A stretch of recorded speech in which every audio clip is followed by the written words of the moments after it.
এসব কি হচ্ছে? তোমার কি একটু লজ্জা করে না? লজ্জা? লজ্জা তো তোমার করা উচিত। আমার স্বামী দিন রাত হাড় ভাঙা পরিশ্রম করে টাকা উপার্জন করছে, আর সেই টাকায় তোমরা ফুর্তি করছো আর বলছো আমার লজ্জা করবে?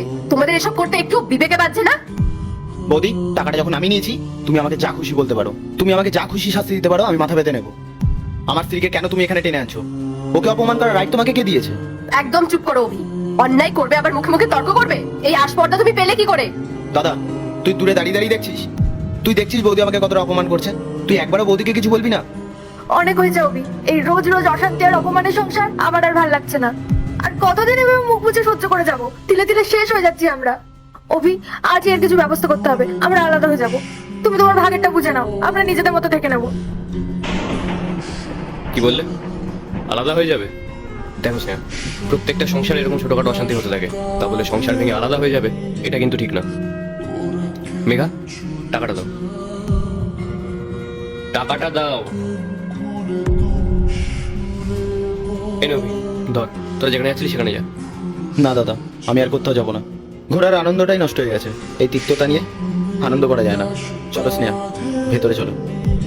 অভি, আমি তোকে বললাম তো যেতে, তুই আজ পর্যন্ত কোনোদিন আমার কথার অবাধ্য হসনি, আর আশা করি আজকেও হবি না। স্নেহা, চল, অভির জামাটা চেঞ্জ করে দাও, তারপর যেখানে যাচ্ছিলে সেখানে যাও। এটা ধর, ধর। ঠিক আছে দাদা, তুই যখন বলছিস তাই আমি যাচ্ছি। চলো স্নেহা। হয়েছে, চলো এবার ভেতরে।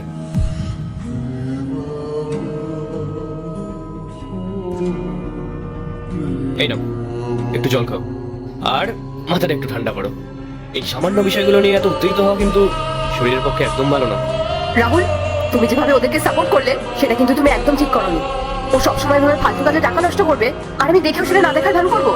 তুমি দিন রাত পরিশ্রম করো এই পরিবারের জন্য, আর সেখানে তোমার ভাই তোমার কষ্ট করে ইনকাম করা টাকা এভাবে উড়িয়ে দেবে? আমি এটা একদম মেনে নিতে পারবো না। মেঘা, আমি সব বুঝতে পারছি। দেখো, বিয়ে কোনো ছোট, তাছাড়া ও নতুন বিয়ে করেছে, ওর নতুন সংসার। তুমি যদি ওর স্ত্রীর সামনেই ওকে চোর অপবাদ দাও কিংবা ওকে অসম্মান করো, সেটা কি ভালো দেখায় বলো? রাগের মাথায় যখন তখন যা কিছু বলাটা কি সমাধান? একটু ধৈর্য ধরে একটু শান্তভাবে ওকে বোঝালে ও ঠিক বুঝতে পারবে। রাহুল, অভি তো আমারও ভাইয়ের মতো। আমি কি বড় হিসেবে ওকে এইটুকুনি শাসনও করতে পারি না? আমি তো যা বলেছি ওর ভালোর জন্যই বলেছি।